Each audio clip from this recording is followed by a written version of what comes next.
நல்ல தகப்பனே, நன்றியோடு உம்மை துதிக்கிறோம், ஸ்தோத்தரிக்கிறோம் அப்பா. இந்த அருமையான இந்த அப்பா காலை வேளையில் அப்பா அந்த பரிசுத்த ஓய்வு நாளில் உம்முடைய சமூகத்தில் எங்களை கொண்டு வந்து இம்மட்டும் ஐயா அப்பா உம்முடைய பிரசன்னத்தால் எங்களை நிரப்பி நடத்தின தேவன், எங்கள் மத்தியில் நீர் கடந்து வந்திருக்கிற தயவுகளையும் நீ நன்றி சொல்லி துதிக்கிறோம் அப்பா. இந்த நாளிலும் வார்த்தையை கொண்டு கத்து நீங்கள் எங்களோடு பேசணும், ஆண்டவரை இடைப்படணும். அடிமை முற்றிலுமாய் மறைத்து உம்முடைய பிள்ளைகளுக்கு என்ன தேவை என்பதை அறிந்திருக்கிற கத்த நீர் ஒருவர் மாத்திரமே அப்பா. ஆண்டவர் இருதயங்களை பார்க்கிறவர் நீர் ஒருவர் மாத்திரமே ஆண்டவரை.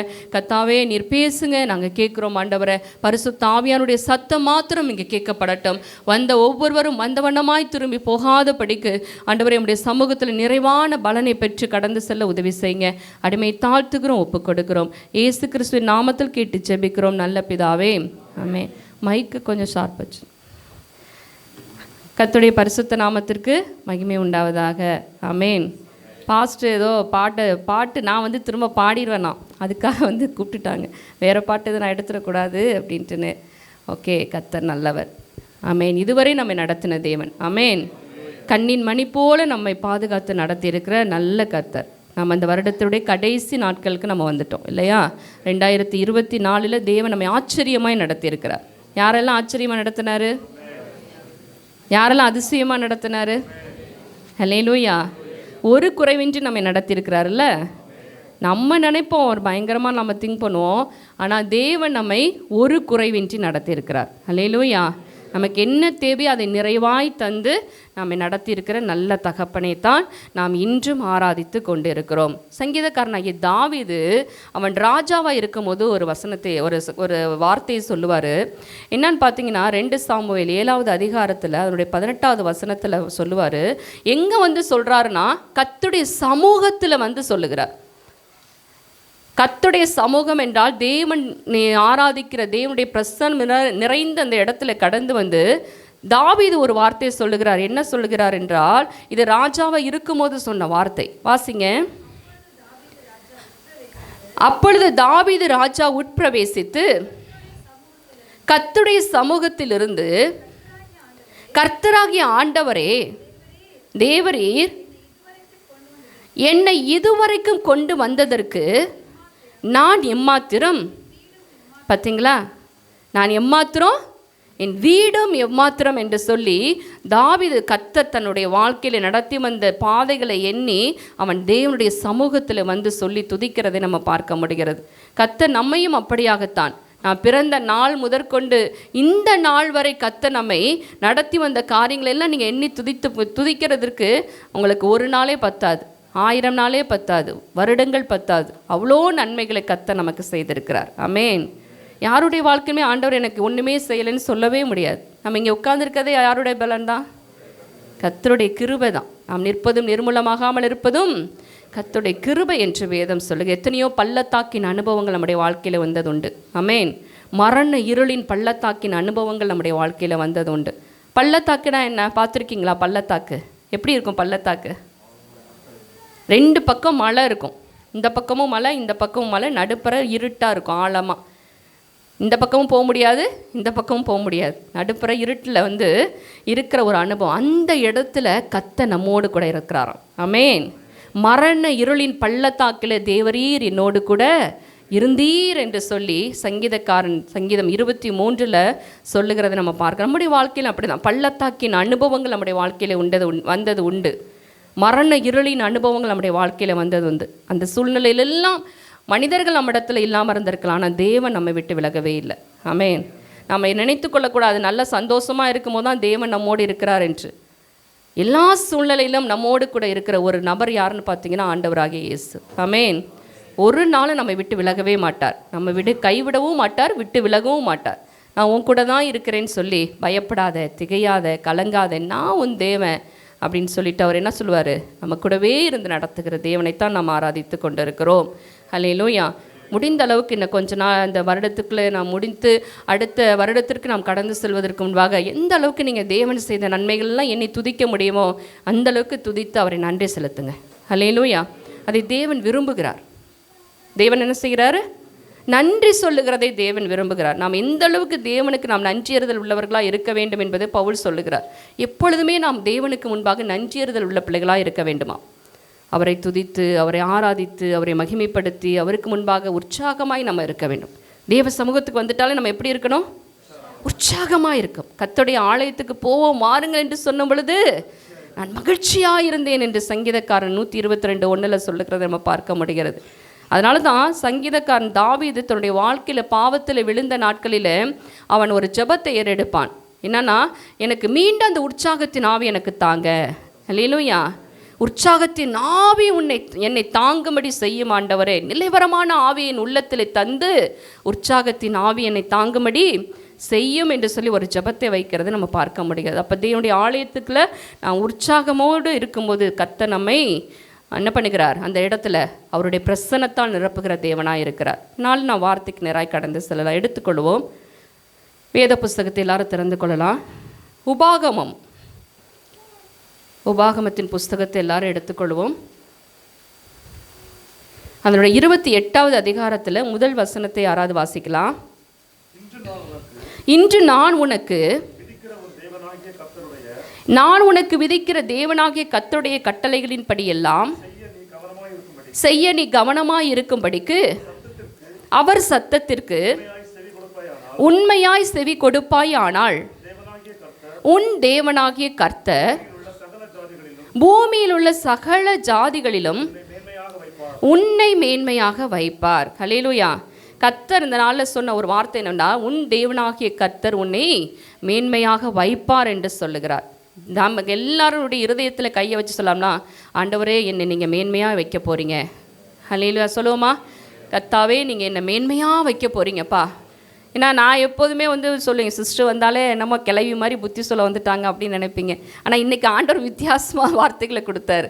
நீ போய் சொல்லு, என் தேவன் ஜனங்கள்கிட்ட நான் உன்னை மேன்மையாக வைக்க போகிறேன் என்று சொல்லினார். ஹல்லேலூயா. எனக்கே ஆச்சரியமாக இருந்தது. இந்த வசனங்களெல்லாம் எடுக்கும்போது ரொம்ப உற்சாகமாகவும் இருந்தது. கர்த்தர் என்னோட கூட இடைப்பட்டதனால உணர முடிஞ்சிச்சு.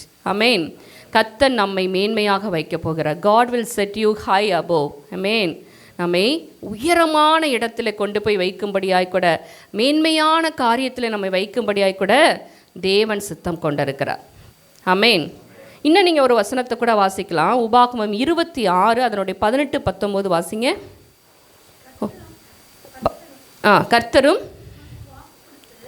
கர்த்தரும் உனக்கு வாக்கு கொடுத்து உனக்கு சொல்லி இருக்கிறபடி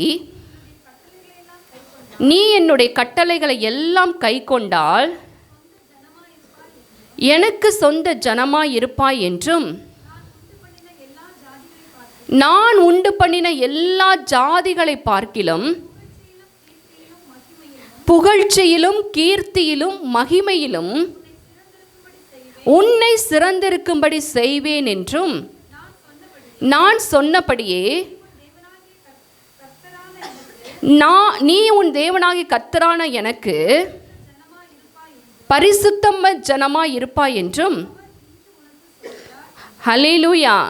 இந்த 2 வசனத்தை நீங்கள் கம்பைன் பண்ணி பார்க்கும்போது தேவன் சொல்லுகிறார், உன்னை மேன்மையாக வைப்பேன் என்ற அந்த காரியத்திலையும், இதில் உன்னை புகழ்ச்சியிலும் கீர்த்தியிலும் மகிமையிலும் சிறந்திருக்க பண்ணுவேன் என்று சொல்லுகிறார். ஹல்லேலூயா. எந்தெந்த காரியத்தில்? புகழ்ச்சி, கீர்த்தி, மகிமை. In name, in praise, in honour என்று சொல்லப்பட்டிருக்கிறது. அவர் புகழ்ச்சியிலும் கீர்த்தியிலும் மகிமையிலும் அவர் நம்மை சிறந்திருக்கும்படியாய் கூட செய்ய போகிறாராம். ஆமேன். இவ்வளோ சந்தோஷமாக இருக்குது பாருங்களேன்.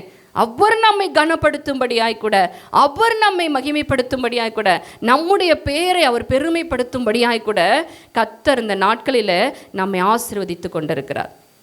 அதற்கு இன்னும் சொல்ல வேண்டும் என்றால், அவர் சொல்லுகிறார், எப்படிலாம் சிஸ்டர் என்னை மேன்மையாக வைக்க போகிறாரு நீங்கள் கேட்கலாம். அடுத்து மேன்மையாக வைப்பாரு சொல்கிறீங்களே, எங்கெல்லாம் மேன்மையாக வைக்க போகிறாரு, எப்படிலாம் மேன்மையாக வைக்க போகிறாரு அப்படின்னு நீங்கள் கேட்டிங்கன்னா, எங்கெல்லாம் நம்ம இருக்கிறோமோ அங்கெல்லாம் நம்ம மேன்மையாக வைக்க போகிறார். ஆமேன். வேலை ஸ்தலத்தில், வீட்டில், இன்னும் பார்த்திங்கன்னா செல்லும் இடங்களில், எல்லா இடங்களிலும் கர்த்தர் நம்மை மேன்மையாக வைக்க போகிறேன் என்று சொல்லி கொண்டு இருக்கிறார். ஒருவேளை நீங்கள் நான் இருக்கிற மாதிரியே தானே இருக்கிறேன், என்னத்தை நான் அவர் பார்த்துட்டேன் அப்படின்னு சொல்லி நீங்கள் நினைக்கலாம். ஆனால் ஆண்டவர் சொல்கிறார், உங்கள் வேலையில் கர்த்தர் ஒரு பொசிஷனை கொடுக்க போகிறார், ப்ரொமோஷனை கொடுக்க போகிறார். யாரெல்லாம் விசுவாசிக்கிறீங்க? உங்கள் பாஸ் கூப்பிட்டு உங்கள் பேரை ஹானர் பண்ண போகிறார். யாருக்குமே நம்பிக்கை இல்லை. கர்த்தர் சொன்னது தான். இதெல்லாம் நானாக எழுதலை. ஹல்லேலூயா. உங்கள் பாஸ் கூப்பிட்டு உங்களுக்கு ஒரு ஹை பொசிஷனை கொடுத்து உங்கள் பேரை ஹானர் பண்ண போகிறாரு. ஹல்லேலூயா. கர்த்தர் கண்டிப்பாக செய்ய போகிறார். ஆமென். 2025 ஆண்டில் அநேக பிள்ளைகளை இந்த இடத்துல தேவன் சாட்சியாக எடுத்து நிறுத்த போகிறார். ஆமென்.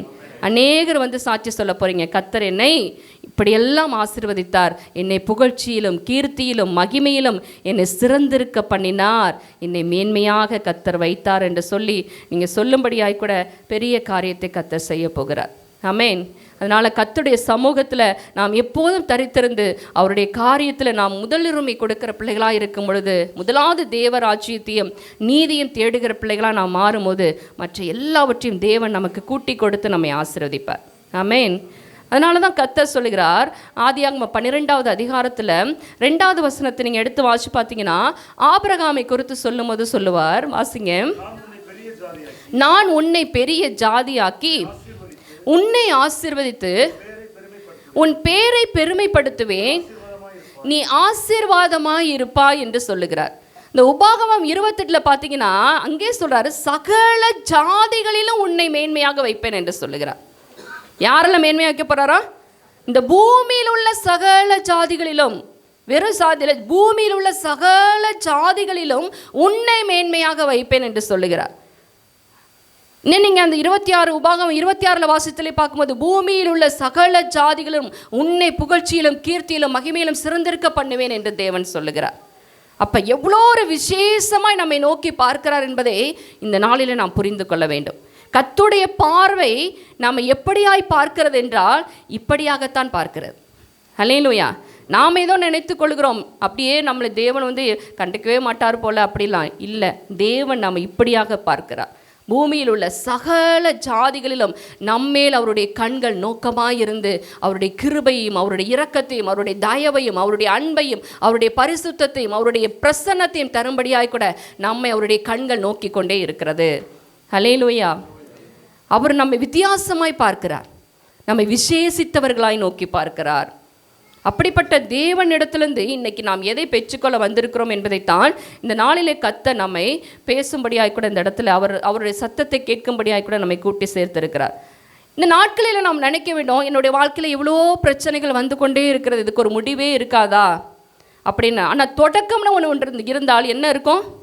முடிவு இருக்கும். கடந்த வாரத்தில் கூட பாஸ்ட் ஒரு காரியத்தை சொன்னாங்க, நம்முடைய வாழ்க்கையில் என்ன நடந்தாலும் நடக்க போனாலும் அதை எங்கே கொண்டு வரணும்? ஃபஸ்ட்டு தேவ சமூகத்தை, அதை தேவன் விரும்புகிறார். அவரிடத்தெல்லாம் ஃபஸ்ட்டு நம்ம சொல்லணும் அப்படிங்கிறத என்ன பண்ணுறாராம்? தேவன் விரும்புகிறார். அப்போ நம்முடைய வாழ்க்கையில் நடக்கக்கூடிய எல்லா காரியத்தையும், நடக்க போகிற காரியத்தையும், என் வாழ்க்கையில் இப்படியெல்லாம் இருக்குங்கிற காரியத்தையும் நாம் முதலாவது தேவ சமூகத்துக்கு கொண்டு வருகிற பிள்ளைகளாக இருக்க வேண்டும். அப்போ தான் ஆண்டவர் அதற்கு ஒரு பதிலை கொடுத்து நம்மை வார்த்தையின் மூலமாய் நம்மை அவர் தேற்றுகிறதை, வார்த்தையின் மூலமாய் நம்மை அந்த காரியத்திலிருந்து விடுதலை ஆக்குகிறதை நம்மால் உணர முடியும். நீங்கள் எரேமியா எழுதின தீர்க்க தரிசன புஸ்தகம் 29வது அதிகாரத்தில் அதனுடைய 11வது வசனத்தை நீங்கள் எடுத்து வாசித்து பாருங்களேன். எரேமியா 29:11 11வது வசனத்தை வாசிக்கலாம். நீங்கள் எதிர்பார்த்திருக்கும் முடிவை உங்களுக்கு கொடுக்கும்படிக்கு நான் உங்கள் பேரில் நினைத்திருக்கிற நினைவுகளை அறிவேன் என்று கர்த்தர் சொல்லுகிறார். அவைகள் தீமைக்கு அல்ல, சமாதானத்துக்கு ஏதுவான நினைவுகளே. இந்த இடத்துல நீங்கள் எதிர்பார்த்திருக்க முடிவுற இடத்துல உங்கள் பேரை போட்டு நம்ம வாசிக்க போகிறோம். எல்லாரும் வாசிக்கலாமா? இல்லை நான் சொல்லிக்கோங்க, ஓகேவா? நான் எதிர்பார்த்திருக்க வாசிக்கலாமா? நான் எதிர்பார்த்திருக்கும் முடிவை எனக்கு கொடுக்கும்படிக்கு தேவன் என் பேரில் நினைத்திருக்கிற நினைவுகளை அறிவேன். ஹல்லேலூயா. பேனா இருந்துச்சுன்னா உங்களுக்கு கொடுக்கும்படிக்குன்னு இருக்கலாம், அதை அண்டர்லைன் பண்ணிக்கோங்க. அந்த இதை நீங்கள் ரவுண்ட் பண்ணி வச்சுட்டு எனக்கு கொடுக்கும்படிக்கு என்று எழுதி வைத்துக் கொள்ளுங்கள். தேவன் இந்த நாளில் சொல்லுகிறார், நீங்கள் எதிர்பார்த்திருக்கும் முடிவை நான் உங்களுக்கு கொடுக்கும்படிக்கு உங்கள் மேல் எப்படி இருக்கிறேன்னா நினைவாய் இருக்கிறேன் என்று தேவன் சொல்லுகிறார். நம்மேல் அவர் நினைவாய் நோக்கமாய் இருந்து கொண்டிருக்கிறார். அது மாத்திரமல்ல, அவர் நினைத்திருக்கிற அந்த நினைவு தீமைக்கல்லவா, அது சமாதானத்துக்கு ஏதுவான நினைவுகளே என்று தேவன் சொல்லுகிறார். ஹல்லேலூயா. அப்போ நிச்சயமாகவே முடிவு உண்டு. உன் நம்பிக்கை ஒரு நாள் வீண் போகவே போகாது. அப்போ நம்ம நம்பிக்கை கர்த்தர் மேலே வைக்க வேண்டும். கர்த்தர் கண்டிப்பாக எனக்கு இதை செய்வார். கண்டிப்பாக தேவனால் கூடாத காரியம் ஒன்றுமே இல்லை. என் வாழ்க்கையில் நான் எதெல்லாம் எதிர்பார்த்து நின்று கொண்டிருக்கிறேனோ, இது என் வாழ்க்கையில் வந்து நடக்காதா, இந்த காரியம் என் வாழ்க்கையில் வராதா என்று எதெல்லாம் எதிர்பார்த்து கொண்டிருக்கிறோமோ அதையெல்லாம் கண்டிப்பாக தேவன் தருவேன் என்று சொல்லி இப்பொழுது பேசி கொண்டிருக்கிறார். ஹல்லேலூயா. நிச்சயமாகவே முடிவு உண்டு. இதுக்கு ஒரு முடிவு இல்லையா? கண்டிப்பாக முடிவு உண்டு. ஆமென். அந்த முடிவு எப்படிப்பட்ட முடிவாக இருக்குமா? சமாதானத்துக்கு ஏதுவான முடிவாக இருக்கும். அது தீமைக்கு ஏற்றவைகளாக இல்லாதபடிக்கு நன்மைக்கு ஏதுவானவைகளாக இருக்கும் என்று சொல்லி தேவன் சொல்லுகிறதை நம்ம பார்க்க முடிகிறது. நாளிலும் தேவன் சொல்லுகிற காரியம் என்னவென்றால், நம்மை மேன்மையாக வைக்க வேண்டும் என்றால், நாம் எதிர்பார்த்திருக்கிற காரியங்களை தேவன் நமக்கு கொடுக்க வேண்டும் என்றால், நாம் செய்ய வேண்டிய சில காரியங்கள் உண்டு என்று தேவன் சொல்லுகிறார். ஹல்லேலூயா. நாமும் சில காரியங்களை செய்ய வேண்டும் என்று சொல்லுகிறார். அதற்கு முன்பாக நீங்கள் பார்க்கும்போது ஆபிரகாமை ஆசீர்வதிக்கும் போது தேவன் எப்படி ஆசீர்வதித்தார் தெரியுமா? நீங்கள் எபிரேயருக்கு எழுதின நிருபம் அதனுடைய 6வது அதிகாரம் 14வது வசனத்தை எடுத்து வாசித்து பாருங்களேன். ஆபிரகாமை ஆசீர்வதிக்கிறது எப்படி சொல்லுகிறார் என்று. எபிரேயர் 6:14, நிச்சயமாக நான் உன்னை ஆசீர்வதிக்கவே ஆசீர்வதித்து, அந்த இடத்துல பார்த்தீங்கன்னா நான் உன்னை ஆசீர்வதித்து உன்னை பெருக பண்ணுவேன் என்று சொல்லியிருக்கலாம் இல்லையா? நிச்சயமாங்கிற வார்த்தையே இல்லாமல் இருந்திருக்கலாம். ஆனால் ஆண்டவர் சொல்கிறார் பாருங்களேன், ஷோர்லி என்ன சொல்கிறாருன்னா, surely blessing I will bless you, surely multiply I will multiply you என்று சொல்லுகிறார். ஹல்லேலூயா. நிச்சயமாகவே surely I will bless you என்று சொல்லுகிறார். நான் உன்னை ஆசீர்வதிப்பேன். Blessing I will bless you, multiplying I will multiply you என்று சொல்லி தேவன் சொல்லுகிறத நம்ம பார்க்கணும். நிச்சயமாகவே நான் ஆசீர்வதிக்கவேன் தான் என்று சொல்லி ஆபிரகாமுக்கு தேவன் சொல்லுகிறார். ஆனால் நமக்கு சொல்லும் போது என்ன சொல்லுவார் தெரியுமா? பரிபூரணமாய் நான் உன்னை ஆசீர்வதிக்க போகிறேன் என்று சொல்லுகிறார். ஹல்லேலூயா. அவனுக்கு ஒரு ஷியூரிட்டியை கொடுத்தாரு, ஆனால் நமக்கு ஒரு நித்தியத்தை கொடுக்கிறார். ஹல்லேலூயா. கண்டிப்பாக நான் செய்வேன்ங்கிற அந்த ஒரு அஷ்யூரிட்டியை நமக்கு கொடுக்க முடியாது கூட தேவன் சொல்லுகிற காரியம், பரிபூரணமாய் நான் உன்னை ஆசீர்வதிக்க போகிறேன் என்று சொல்லுகிறார். ஆமென். 10%, 20%, 30% அப்படி கிடையாது. 100% நான் உன்னை ஆசீர்வதிக்க போகிறேன் என்று தேவன் சொல்லுகிறதை நாம் பார்க்க முடிகிறது. அதற்கு என்ன செய்ய வேண்டும் என்பதைத்தான் இந்த நாள் நாம் தியானிக்க இருக்கிறோம். ஆபிரகாமை அழைக்கும் போது அவர் இப்படியா சொல்லுகிறார், நிச்சயமாக நான் உன்னை ஆசீர்வதிக்கவே ஆசீர்வதித்து உன்னை பெருகவே பெருக பண்ணுவேன் என்று சொன்னார். அந்த அடுத்த வசனத்தை நீங்கள் வாசிங்க, 6:15. அந்தபடி அந்தபடியே அவன் பொறுமையாய் காத்திருந்து பெற்றானா பெற்று கொண்டானா பெறுவானா? பெற்றான். முடிஞ்சிருச்சு. அவன் பெற்றுக்கொண்டான். அவர் கர்த்தர் என்ன சொன்னாரோ அது அப்படியே ஆபிரகாமுடைய வாழ்க்கையில் அந்தபடியே அவன் வாக்குத்தத்தம் பண்ணப்பட்டதை அவன் பெற்றுக்கொண்டான். அதற்கு அவனிடத்தில் இருந்த காரியம் பொறுமை, காத்திருப்பு. ஹல்லேலூயா. இதுதான் நம்முடைய வாழ்க்கையில் இல்லாமல் போகுது இந்த நாட்களில். அவன் பொறுமையாய் காத்திருந்தான். அதனால சங்கீதக்காரர் சொல்லும்போது சொன்ன, கர்த்தருக்காக நான் பொறுமையோடு காத்திருந்தேன், அவர் என்னிடமாய் சாய்ந்து என் கூப்பிடுதலின் சத்தத்தை கேட்டார் என்று சொல்லி சங்கீதம் 42:1 வாசிக்க முடிகிறது. அவர் நம்முடைய சத்தத்தை கேட்கும்படியாய் கூட அவர் நம்மிடத்தில் எதிர்பார்க்கிற காரியம், நம்மிடத்தில் பொறுமை இருக்கா, நம்மிடத்தில் காத்திருப்பு இருக்கான்னு தான் பார்க்குறார். ஹல்லேலூயா. பொறுமையாய் காத்திருக்க வேண்டுமாய் கர்த்தர் செய்யக்கூடிய காரியங்களுக்கு ஆபிரகாமுடைய வாழ்க்கையில் அந்த பொறுமையை நம்ம நிறைய படிச்சுக்கலாம். அந்த அளவுக்கு ஆபிரகாமுடைய வாழ்க்கையில் பொறுமையை பார்க்க முடியும். 100 வயசில் குழந்தையை தராருன்னா எவ்வளோ ஒரு பொறுமை இருந்திருக்கணும்ல? இல்லை, 100 வயசில் ஒரு குழந்தையை தராருன்னா அவருக்குள்ள அவ்வளோ பொறுமை இருந்திருக்கணும். அப்படியாய் காத்திருந்து பெற்றுக்கொண்ட அந்த ஆசீர்வாதம் அது எல்லாருக்கும், ஜாதிகளுக்கு, ஜனங்களுக்கு ஆசீர்வாதமாக இருந்தது. ஹல்லேலூயா. ஏதோ ஒருத்தருக்கு 2 பேருக்கு, ஆபிரகாமுடைய வீட்டுக்கு மட்டும், சாராளுக்கு மாத்திரம் கிடையாது. ஆபிரகாம் கொடுக்கப்பட்ட ஈசாக்கு வாக்குத்தத்தத்தின் பிள்ளை. அதான் கலாத்தியருக்கு எழுதின நிருபத்தில் சொல்லப்பட்டிருக்கு, வாக்குத்தத்தத்தின் பிள்ளையாகிய ஈசாக்குடைய பிள்ளைகளாய் நீங்கள் இருக்கிறீர்களே. ஹல்லேலூயா. வாக்குத்தத்தத்தின் பிள்ளையை கொடுக்கிறார் காத்திருந்தவனுக்கு. நாளில கூட தேவன் சொல்லுகிறார், நிச்சயமாக முடிவு உண்டு, உன் நம்பிக்கை வீண் போகாது. நம்முடைய வாழ்க்கையில் என்ன காரியம் நடந்தாலும் நம்முடைய வாழ்க்கையில் தொடக்கமும் முடிவும் தேவனாகத்தான் இருக்க வேண்டும். ஹல்லேலூயா. எதை தொடங்கினாலும் அதில் தேவன் இருக்க வேண்டும், எதை முடித்தாலும் அதில் யார் தான் இருக்கணும்? தேவன் தான் இருக்க வேண்டும். தொடக்கமும் முடிவும் கர்த்தராய் நம்முடைய வாழ்க்கையில் வைத்திருப்போமேயானால் அந்த இடைப்பட்ட நாட்களில் தேவன் நம்மை ஆசீர்வதிக்கிறது அது பரிபூரண ஒரு ஆசீர்வாதமாக இருக்கும். ஹல்லேலூயா. இந்த நாளில் கூட நாம் 2025 இப்படிப்பட்ட ஆசீர்வாதங்களை நாம் சுதந்திரத்துக்கு என்ன சிஸ்டர் சொல்கிறதானே அப்படின்னு இல்லை, கண்டிப்பாக இந்த வருகிற ஆண்டில் கர்த்தர் நம்மை வித்தியாசமாய் நம்மை ஆசீர்வதிக்க போகிறார். ஹல்லேலூயா. அது கண்டிப்பாக நீங்கள் எல்லாம் உணர தான் போகிறீங்க. ஏன்னா இந்த ஒரு வருடம் நீங்கள் கொஞ்சம் திருப்பி பார்த்தீங்கன்னா கர்த்தர் உங்கள் வாழ்க்கையில் எவ்வளவோ காரியங்களை செய்திருப்பார். உங்கள் ஆவிக்குரிய வாழ்க்கையிலேயே ஒரு மறுரூபத்தை நீங்கள் பார்க்க முடியும். யாரெல்லாம் அப்படி சொல்ல முடியும்? என்னுடைய ஆவிக்குரிய வாழ்க்கையிலே ஒரு மறுரூபம் உண்டாயிருக்கு என்று. முன்னே இருந்த மாதிரி நான் இப்போ கிடையாது. என்னுடைய ஜெப வாழ்க்கை முன்னே இருந்த மாதிரி இப்போ கிடையாது. என்னுடைய வேத தியானம் இருந்த மாதிரி இப்போ கிடையாது. இப்போல்லாம் ஜெபிக்கணும்னு தோணுது, பைபிள் படிச்சுட்டே இருக்கணும்னு தோணுது, சர்ச்சுக்கு போகணும்னு தோணுது, சர்ச்சிலே இருக்கணும்னு தோணுது. இதெல்லாம் முன்னாடி இருந்துச்சா? 2023 சர்ச்சில் சாப்பிட்டுட்டே இருக்கணும்னு தோணுதுன்னு பாஸ்டர் சொல்கிறாங்க. ஹல்லேலூயா. நம்ம சர்ச்சில் எப்போதும் சாப்பாடு உண்டு. ஹல்லேலூயா. மதியம் இருந்தீங்கன்னா சாப்பிட்டுட்டு போகலாம். ஆனால் ஓடிடுறீங்க நீங்களாம். நாங்களாம் நல்லா சாப்பிட்றோம். சிக்கன் தான், மீன் தான், ஃபிஷ். எங்கே சமைக்கிறவரை காணும். மட்டன் தான், பிரியாணி தான். சார்லஸ் பிரதர் வேறு நெய் சாதம்லாம் போட்டு இது பண்ணுறாங்க. ரொம்ப சந்தோஷமாக இருக்குது. ஹல்லேலூயா. இந்த ஒரு ஃபெல்லோஷிப் ரொம்ப கர்த்தர் அதை ஆசீர்வதிக்கிறார். ஆமென். தேவ பிள்ளைகள் ஐக்கியப்பட்டு இருக்கிற இடத்துல தேவன் மகிழ்ச்சியாக இருப்பார். ஆமென். ரொம்ப ஒரு நல்ல ஒரு ஆசீர்வாதமாக இருக்கிறது. கர்த்தர் இன்னும் 2025 அதை இன்னும் வர்த்திக்க பண்ண வேண்டும். ஆமென்.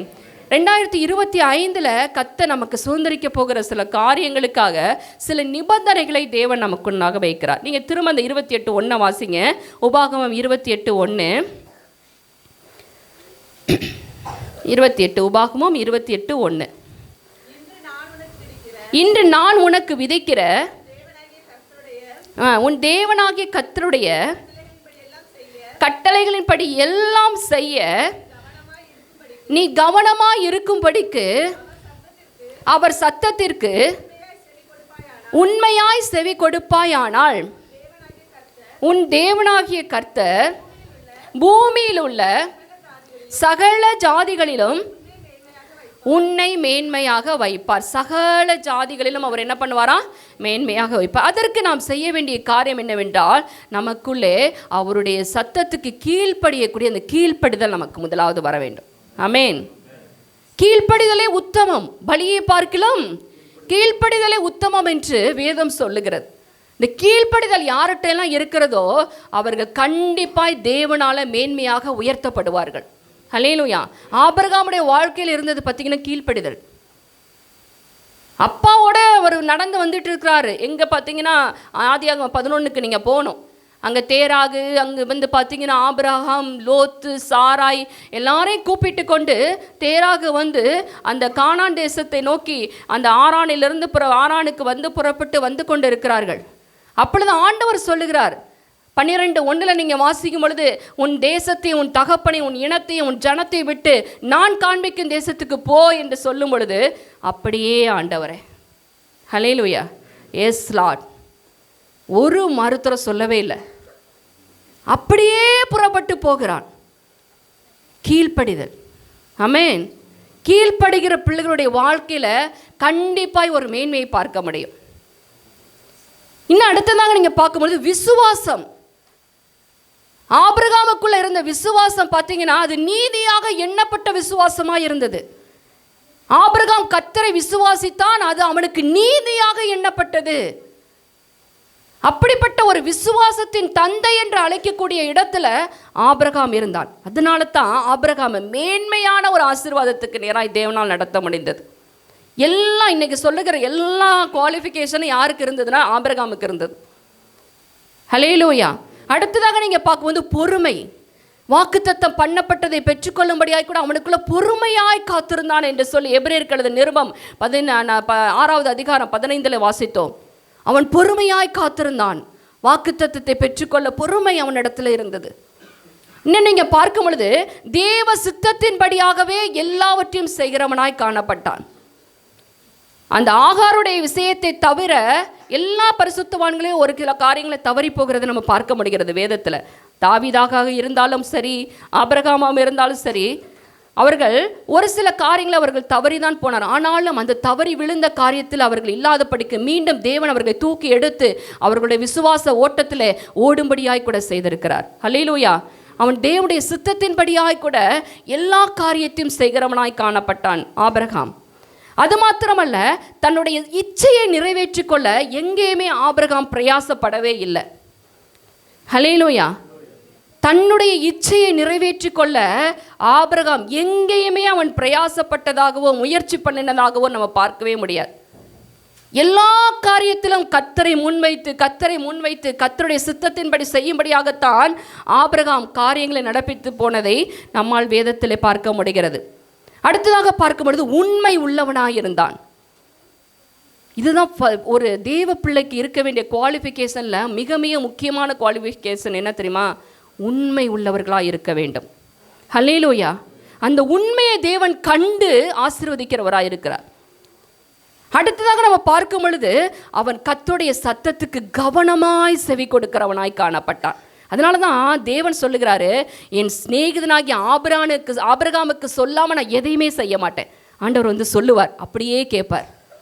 அந்த அளவுக்கு ஆபிரகாமுடைய வாழ்க்கையில் நீங்கள் பார்த்தீங்கன்னா இந்த சொல்லப்பட்ட எல்லா காரியத்திலும் அவன் அப்படியே செய்ததை நம்ம பார்க்க முடியும். விசுவாசம் உள்ளவனாய், இன்னும் பொறுமை உள்ளவனாய், கீழ்ப்படுதல் உள்ளவனாய், தெய்வ சித்தத்தின்படியாய் கூட தன்னுடைய வாழ்க்கை நடத்தும்படியாய் கூட தன்னுடைய சுய இச்சையை தன்னுடைய வாழ்க்கையில் நிறைவேற்றி கொள்ள துடிக்காதபடிக்கு இன்னும் நீங்கள் பார்க்கும்பொழுது உண்மை உள்ளவனாய் இருந்து தேவனுடைய சத்தத்துக்கு கவனமாய் செவி கொடுக்கிறவனாய் காணப்பட்டவன் தான் ஆபிரகாம். ஹல்லேலூயா. அதனால தான் சொல்ல, உன் பேரை நான் பெருமைப்படுத்துவேன் ஆபிரகாமே. ஹல்லேலூயா. அங்கே உபாகமம் 26 சொன்னது போல, புகழ்ச்சியிலும் கீர்த்தியிலும் மகிமையிலும் உன்னை சிறந்திருக்க பண்ணுவேன் என்று இஸ்ரவேல் ஜனங்களை பார்த்து சொன்னார். இந்த இஸ்ரவேல் ஜனங்கள் வருவதற்கு முன்பாகவே இந்த ஆசீர்வாதத்தை சொந்த வார்த்தையை வாக்குத்தத்தை சுதந்தரித்து கொண்டவன் தான் ஆபிரகாம். ஹல்லேலூயா. புகழ்ச்சியிலும் கீர்த்தியிலும் மகிமையிலும் மேன்மையிலும் கனத்திலும் அவனை மிஞ்சினவர்கள் யாருமே இருக்கக்கூடாத படிக்கு எல்லா வாக்குத்தத்தம் ஆபிரகாமின் மூலமாய் தொடரும்படியாய் கூட ஆபிரகாமுக்கு அப்படிப்பட்ட ஒரு நித்திய ஆசீர்வாதத்தின் வாக்குத்தத்தத்தை தேவன் அவனுக்காய் வைத்து எழுதி வைத்தது படியே அவன் பெற்றுக்கொண்டு சுதந்திரித்து அவன் வாழ்க்கையில் எல்லாவற்றையும் முடித்ததை நாம் பார்க்க முடிகிறது. ஹல்லேலூயா. நிச்சயமாகவே அவன் ஆசீர்வதிக்கப்பட்டவனாய், நிச்சயமாகவே அவனுடைய வாழ்க்கையில் ஒரு பெருக்கத்தை தேவன் கொடுக்கக்கூடிய காரியத்தில் அவன் கண்ணால் பார்த்தபடியாய் அவன் இருந்ததை நம்ம பார்க்க முடிகிறது. ஹல்லேலூயா. இந்த நாளில் கூட நாம் எப்படியெல்லாம் இருக்க வேண்டும் என்பதை நான் ஒவ்வொரு காரியமாக பார்க்க போகிறோம். நெகேமியா எழுதின புஸ்தகத்தில் 9வது அதிகாரத்தை நாம் திருப்பிக் கொள்வோம். நெகேமியாவுடைய புஸ்தகம் 9வது அதிகாரம், அதோடைய 7வது வசனத்தையும் 8வது வசனத்தையும் வாசிங்க. ஆபிராமை தெரிந்து கொண்டு, நெகேமியா 9:7, ஊர் என்னும் கல்தேயர் பட்டணத்திலிருந்து புறப்பட பண்ணி, ஆபிரகாம் என்று பெயரிட்ட கர்த்தர் நீர், அவன் இருதயத்தை, போதும் சிஸ்டர், அவன் இருதயத்தை எப்படி தேவன் பார்க்கிறார்? உண்மை உள்ளதாக கண்டு. ஹல்லேலூயா. ஆபிரகாமுடைய இருதயம் கர்த்தருடைய பார்வையில் எப்படியா இருக்கிறது? உண்மை உள்ளவனாக கண்டு அவர் வாக்குத்தத்தத்தை எழுதுகிறார் ஆபிரகாமுக்காக. உனக்கு பின் வருகிற உன் சந்ததி உன் மூலமாய் ஆசீர்வதிக்கப்படும்படியாய் கூட நான் பார்த்தது ஆபிரகாமே உன் இருதயத்தில் இருக்கிற உண்மையை. ஆமேன். நாளில் நமக்குள்ள அப்படிப்பட்ட ஒரு உண்மை இருக்கிறதா? கர்த்தருடைய பார்வையில் நம்முடைய இருதயம் கர்த்தருக்கு முன்பாக உண்மை உள்ளதாக இருக்கிறதா? கர்த்தர் அதை எதிர்பார்க்கிறார். ஏதோ 10ஓட 11 அத்தோட 4 1 என்று சொல்லி வாழ்ந்து விட்டு போகிற ஒரு ஜாதி ஜனம் நம்ம கிடையாது. நம்ம பரிசுத்த ஜாதி, தேவனுடைய ஜாதி, தேவனுடைய ஜனம். அவர் எதிர்பார்க்கிற அந்த ஆட்டிடியூட்ஸ் நமக்குள்ள இருக்கிற அந்த குணங்கள் நமக்குள்ள இருக்க வேண்டும் என்று தேவன் விரும்புகிறார். ஹல்லேலூயா. உண்மை உள்ளதாய் கண்டது தாவீது, ஆபிரகாமுடைய இருதயம் கர்த்தருடைய கண்களில் உண்மை உள்ளதாய் கண்டது. அதனால தான் அவர் அவனை உடன்படிக்கை பண்ணி அந்த வார்த்தைகளை நிறைவேற்றுகிறவராய் காணப்பட்டார். ஆபிரகாமுக்கு என்னெல்லாம் உடன்படிக்கை பண்ணினாரோ அவனோடு பண்ணின அந்த உடன்படிக்கையை அவர் நிறைவேற்ற நீதி உள்ள தேவனாய் இருந்தார். ஹல்லேலூயா. நம்முடைய வாழ்க்கையிலும் கர்த்தர் நம்ம கொடுத்ததை எல்லாம் நிறைவேற்ற அவர் உண்மை உள்ளவராய் இருக்கிறார். நாம் உண்மை உள்ளவர்களாய் இருக்கிறோமா? ஹல்லேலூயா. ஆபிரகாமுக்கு நான் சொன்னேன், அவனுக்கு கொடுத்த ஆசீர்வாதம் நிச்சயமான ஆசீர்வாதம். ஆனால் அவனுடைய சந்ததிகள் சுதந்திரத்துக்கு கொண்ட ஆசீர்வாதம் பார்த்தீங்கன்னா பரிபூர்ண ஆசீர்வாதம். ஏன் தெரியுமா? உண்மை உள்ளவன் பரிபூர்ண ஆசீர்வாதங்களை பெறுவான். ஆபிரகாமுடைய உண்மை நிமித்தம் அவனுடைய சந்ததி பரிபூர்ண ஆசீர்வாதங்களை சுதந்திரத்து கொண்டது. நீங்கள் எபேசியருக்கு எழுதின நிருபத்தை எடுத்து வாசித்து பார்க்கும்போது அங்கே 1வது அதிகாரம் 3வது வசனத்தை வாசிங்க. எபேசியர் ஃபஸ்ட்டு கலாத்தியர் 3:14 வாசிச்சிடலாம். கலாத்தியர் 3:14 வாசிங்க. கலாத்தியருக்கு எழுதின நிருபம். ஆபிரகாமுக்கு உண்டான ஆசீர்வாதம் கிறிஸ்து இயேசுவினால் புற ஜாதிகளுக்கு வரும்படியாக அவனை குறித்து சொல்லப்பட்ட வாக்குத்தத்தத்தை நாம் விசுவாசத்தினாலே பெரும்படியாகவும் இப்படி ஆயிற்று. ஆபிரகாமுக்கு உண்டான ஆசீர்வாதம் கிறிஸ்து இயேசுவின் மூலமாய் புறஜாதிகளுக்கு உண்டாயிருக்கும்படியாக. அந்த புறஜாதி யார் என்றால் நீங்களும் நானும். ஹல்லேலூயா. நாம் யூதர்கள் கிடையாது. நாம் காணியாட்சிக்கு புறம்பாக்கப்பட்டவர்கள். நாம் உடன்படிக்கைக்கு அந்நியர்கள். வாக்குத்தத்தத்திற்கு நாம் அந்நியர்கள். ஆனால் ஆபிரகாமுடைய சந்ததி எல்லாவற்றையும் சுதந்திரிக்கும்படியாக கூட தேவன் அவனோடு உடன்படிக்கை பண்ணி வைத்திருந்தார். என்றைக்கு யூதர்கள் அவர்கள் இயேசுவை ஏற்றுக்கொள்ள மறுக்கிறார்களோ அந்த இடத்துல உங்களையும் என்னையும் கொண்டு வந்து வைத்து ஆபிரகாமுக்கு உண்டான ஆசீர்வாதங்களை பரிபூர்ணமாய் கிறிஸ்து இயேசுவின் மூலமாய் நீங்களும் நானும் பெற்றுக்கொள்ளும்படியாய் கூட கர்த்தர் நம்ம இந்த பரிபூர்ண ஆசீர்வாதத்துக்கு நேராய் நடத்தி செல்கிறார். ஹல்லேலூயா. இப்போ எபேசியர் 1:3 வாசிங்க. எபேசியர் 1:3. நம்முடைய கர்த்தராக இயேசு கிறிஸ்து பிதாவாகிய தேவனுக்கு ஸ்தோத்திரம், அவர் கிறிஸ்துவுக்குள் உன்னதங்களிலே ஆவிக்குரிய சகல ஆசீர்வாதத்தினாலும் நம்மை ஆசீர்வதித்திருக்கிறார். யாரை ஆசீர்வதிச்சிருக்கிறாரு? என்ன ஆசீர்வதிச்சிருக்கார் சொல்லுங்க எல்லாம். என்ன ஆசீர்வதிச்சு வச்சிருக்கிறார்? ஹல்லேலூயா.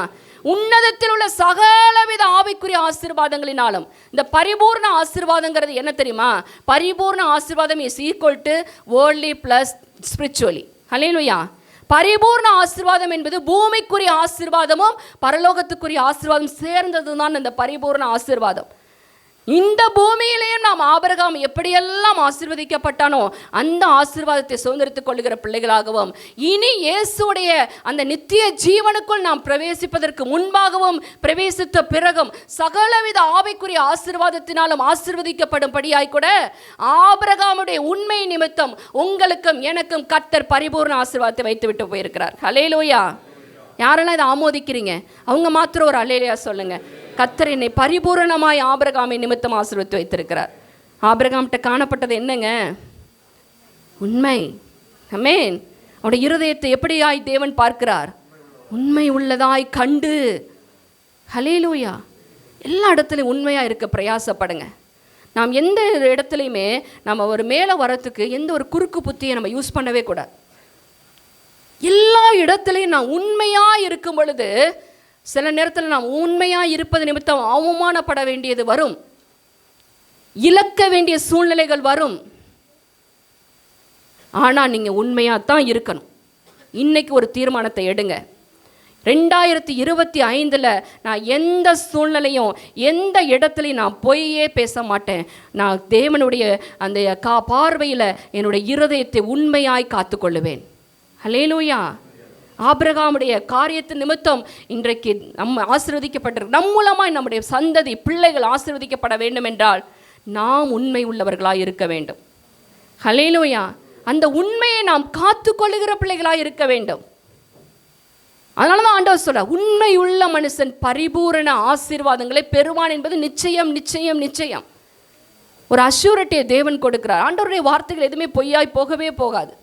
அவருடைய வார்த்தைகள் எல்லாம் எப்படி இருக்கிறதா? ஆமென்றும் ஆமேன் என்றும் இருக்கிறது. அவர் சொல்லியும் செய்யாதிருப்பாரோ? அவர் சொன்னதை செய்து முடிக்கிற கர்த்தர். நான் கர்த்தர், நான் மாறாதவர். என்னுடைய வார்த்தைகள் அப்படியே இந்த மழை எப்படி இந்த பூமியில வந்து பூமியெல்லாம் நனைக்கிறதோ, பயிரெல்லாம் வளர்வதற்கு அது உதவியாக இருக்கிறதோ, அதே போல் கர்த்தருடைய வார்த்தை பரத்திலிருந்து இந்த பூமியில் இறங்கி வந்து அது செய்ய வேண்டிய காரியத்தை செய்யாமல் அது நிற்காது. ஹல்லேலூயா. அப்படியா நம்முடைய வாழ்க்கையில் கர்த்தர் வைத்திருக்கிற காரியங்கள் எல்லாம் செய்து நம்மை ஆசீர்வதிக்க அவர் உண்மை உள்ளவராக இருக்கிறார். அப்போ நம்முடைய இருதயத்தில் தேவன் உண்மையை பார்க்க விரும்புகிறார். ஹல்லேலூயா. அடுத்ததாக பார்க்கும் பொழுது விசுவாசம். இந்த விசுவாசங்கிற காரியத்துக்குள்ளே வரும்போது 2 காரியத்தை அதோட நம்ம ஜாயின் பண்ணலாம். என்னன்னு பார்த்தீங்கன்னா, நம்முடைய சுய இச்சையை நாம் நிறைவேற்றிக் கொள்ள விரும்பக்கூடாது.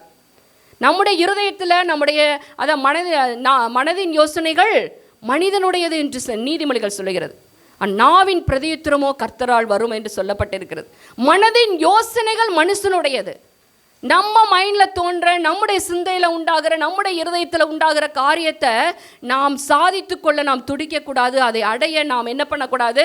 பிரயாசப்படக்கூடாது. என்ன காரியம் இருந்தாலும் தேவ சமூகத்தை கொண்டு போயிடணும். ஆண்டவரே இது உமக்கு சித்தமா? ஆண்டவரே இது உமக்கு சித்தமா? நான் ஒரு சின்ன ஒரு காரியமாக அந்த பெருமைக்கு சொல்ல, கர்த்தருடைய நாமத்திற்கு மகிமை உண்டாக சொல்லுகிறேன். ஒரு சின்ன காரியமாக இருந்தாலும் தேவனிடம் சொல்ல, ஆண்டவரே இது உமக்கு சித்தமாக இருந்தால் மாத்திரம் என்னுடைய வாழ்க்கையில் செய்யுங்க, இல்லைன்னா மாற்றி போட்டுடுங்க. ஹல்லேலூயா. என்னுடைய பொண்ணு கனடாவில் படிக்கிறா. ஃபஸ்ட்டு அவளுக்கு ஒரு வேலை கிடச்சிச்சு. அக்டோபர்லேயே அவள் ஜாயின் பண்ண வேண்டியது. ஆனால் நான் ஜெபம் பண்ணேன், ஆண்டவரே உங்களுக்கு சித்தம் இல்லைன்னா இந்த வேலையை மாற்றி போடுங்கன்னு ஜெபம் பண்ணேன். அது ஏன் அப்படி ஜெபிக்க வைக்கிறாருன்னு தெரியல. ஆண்டவர் உமக்கு சித்தம் இல்லைன்னா இந்த வேலையை மாற்றி போட்டுடுங்க.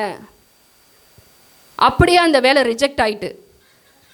அடுத்ததாக பார்க்கும்போது ஆண்டவர் ஜெபிக்க வைத்தது இந்த காரியத்தை சொல்லாமல், ஆண்டவரே இந்த வேலையை கண்டிப்பாக நீர் கொடுக்கிறமைக்காக நன்றி என்று சொல்ல வைத்தார். ஹல்லேலூயா. போயிருந்த வேலைகளை கூட இவ்வளோ ஒரு காரியத்தை நம்ம பார்த்துருக்க முடியும். ஆனால் இப்போ ஒரு பிரயாசப்பட்டு கொண்டு இருக்கிற அந்த வேலையில் கர்த்தர் அதை காட்டிலும் நல்ல ஒரு காரியத்தை அதில் வைத்து ஆசீர்வதிக்கிறார். ஹல்லேலூயா. அதற்குத்தான் தேவனுடைய சித்தத்துக்கு நாம் ஒவ்வொரு காரியத்தை கொண்டு போக வேண்டும். அவருடைய சமூகத்துக்கு கொண்டு போய் வச்சிடணும். ஆண்டவரே இது உங்கள் சித்தமா?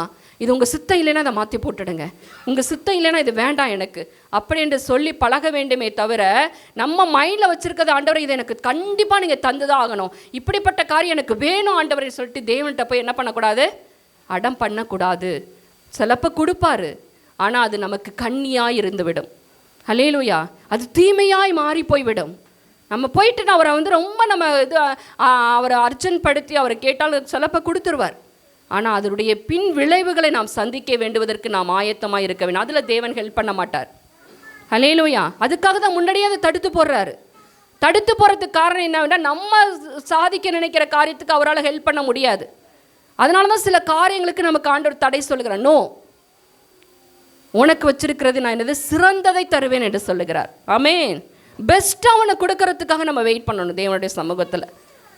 இதை காட்டினா அப்போ நம்ம சொல்லுவோம், ஆண்டவர் அது கிடச்சிருந்தா கூட இப்படி இருந்திருக்காது போல், ஆண்டவர் இதை பெஸ்ட்டாக எனக்கு கொடுக்க வச்சிருக்கிறார். ஹல்லேலூயா. நான் அவரை குறித்து மகிமைப்படுத்த இந்த காரியம் எனக்காக அவர் ஏற்கனவே வச்சிருக்கிறாரு. நீங்கள் இந்த ஒரு காரியத்துக்கு நம்ம கொஞ்சம் டீப்பாக பார்த்துட்டு போகலாம். எடுத்துக்கொள்ளுங்க ஆதியாகமம் புஸ்தகத்தை. அங்கே ஆபிரகாம் லோத்தை குறித்து நாம் சில காரியங்களை இன்றைக்கி நமக்கு கற்றுக்கொள்ள வேண்டும். லோத்து தன்னுடைய இருதயத்தில் இச்சித்ததை பெற்றுக்கொண்டான். எந்த இடத்துலையுமே லோத்துடைய வாழ்க்கையில் நீங்கள் பார்க்கும் பொழுது அவன் தேவ சித்தத்தின்படியாய் கூட தன்னுடைய காரியத்தை செய்ததை நம்ம பார்க்கவே முடியாது.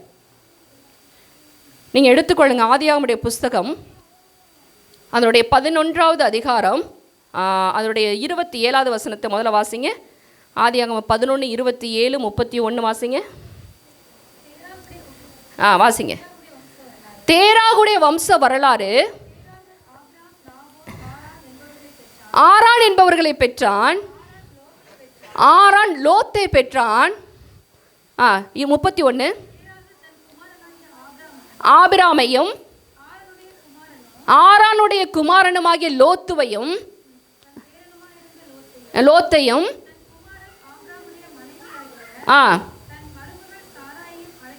அழைத்து கொண்டு கல்தேயருடைய பட்டணத்தை விட்டு கானான் தேசத்துக்கு போக புறப்பட்டான். அதாவது ஆபிரகாமுக்கு வாக்குத்தத்தம் பண்ணின அந்த வாக்குத்தத்தத்தில் இணைந்து வந்து கொண்டிருக்கிறவன் தான் லோத்து. அதுக்காக அந்த வசனத்தை வாசிக்க சொன்னேன். லோத்துடைய தகப்பன் பெயர் ஆரான். அவன் மரித்து போகிறான். அவனுடைய பெரியப்பா ஆபிரகாம். இது ஆரான் தம்பி, ஆபிரகாமுடைய தம்பி மகன் தான் யாருன்னு பார்த்தீங்கன்னா லோத்து. அப்போ ஆபிரகாம் லோத்துக்கு சித்தப்பாவோ பெரியப்பாவோ அந்த இதில் வரும் பெரியப்பா. அப்படியாய் கூட அவங்க அப்பா பெரியப்பா கூட அவனை பிரயாணப்பட்டு வந்து கொண்டிருக்கிறான். காரான் ஊருக்கு போகும்படியாய் கூட பிரயாணப்பட்டு வந்து கொண்டிருக்கிறார்கள். ஆனால் லோத்துக்கு தனிப்பட்ட முறையில் எங்கேயுமே ஆண்டவர் எந்த காரியத்தையுமே சொல்ல. என்ன ரீசன் அப்படின்னு பார்த்தீங்கன்னா, அவனுடைய இருதயம் முழுவதும் இருந்தது என்ன தெரியுமா? தான் இச்சித்ததை எப்படியாவது பெற்றுக்கொள்ள வேண்டும். ஹல்லேலூயா. ஆனால் ஆபிரகாமுக்குள்ள இருந்த இருதயத்தை நீங்கள் பார்த்தீர்கள் என்றால், தேவன் என்ன சொன்னாலும் அப்படியே கீழ்ப்படிந்து விசுவாசித்து அதை பின்தொடர்ந்து செய்யக்கூடிய ஒரு இருதயம் தான் ஆபிரகாமுடைய இருதயம். ஆனால் லோத்துக்குள்ளே இருந்த இருதயம் பார்த்தீங்கன்னா, ஆபிரகாமுக்குள்ளே இருந்த காரியங்கள் சிந்தை கிடையாது. அதனால தான் லோத்து நீதிமான் என்று ஒரு இடத்துல சொல்லப்பட்டிருக்கும். ஏன் தெரியுமா?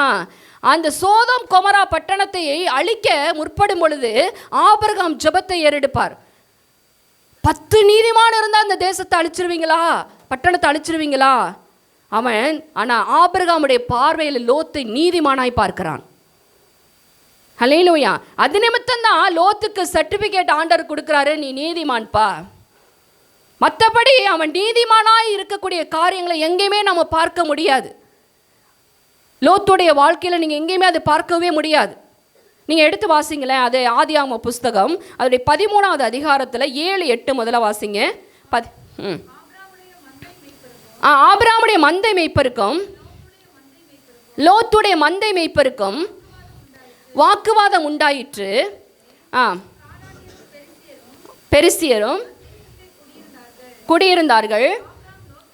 ஆபிரகாம் லோத்தை நோக்கி, எனக்கும் உனக்கும் என் மேய்ப்பருக்கும் உன் மேய்ப்பருக்கும் வாக்குவாதம் வேண்டாம், நாம் சகோதரர்,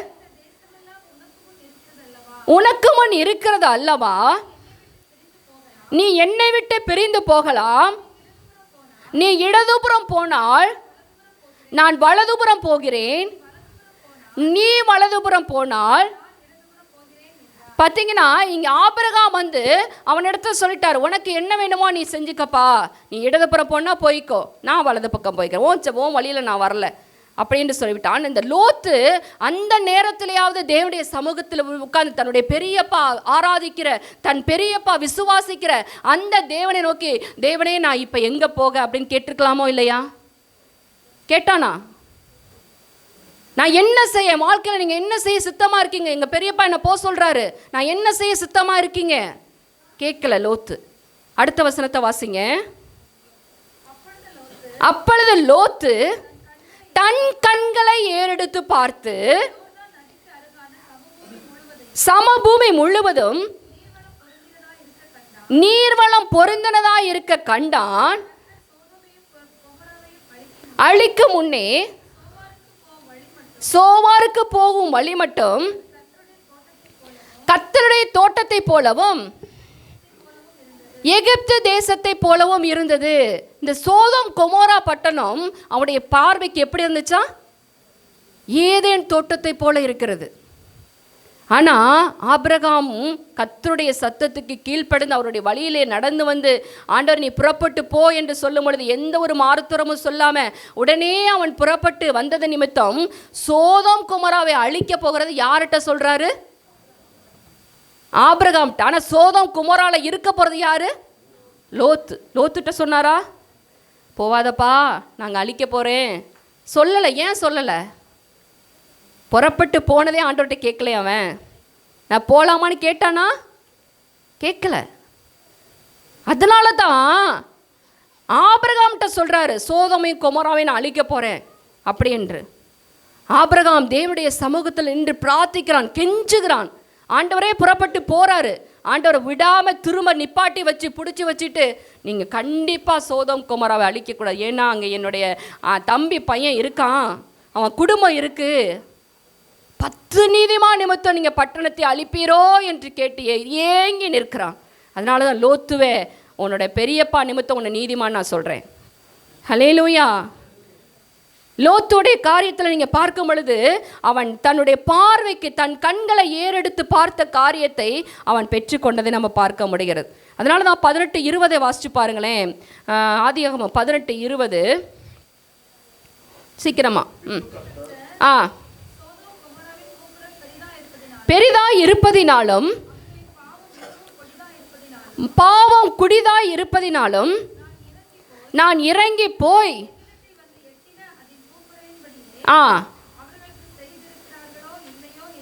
பார்த்து அறிவேன் என்றார். ஆனால் ஆபிரகாமோ நின்று திரும்பவும் ஆண்டவரே என்று சொல்லி பிரார்த்திக்கிறதை இங்கு பார்க்க முடிகிறது. லோத்து தன்னுடைய வாழ்க்கையில் அவன் எந்த ஒரு காரியத்துக்காகவும் தேவனிடத்தில் போனதை நம்ம பார்க்கவே முடியலை. திரும்பவும் அந்த சோதோம் குமாராவை அழிப்பதற்கு முன்பாக இந்த ஆபிரகாமின் நிமித்தம்தான் திரும்ப கிருபையை ஒன்று கொடுக்கிறார் லோத்துக்கு.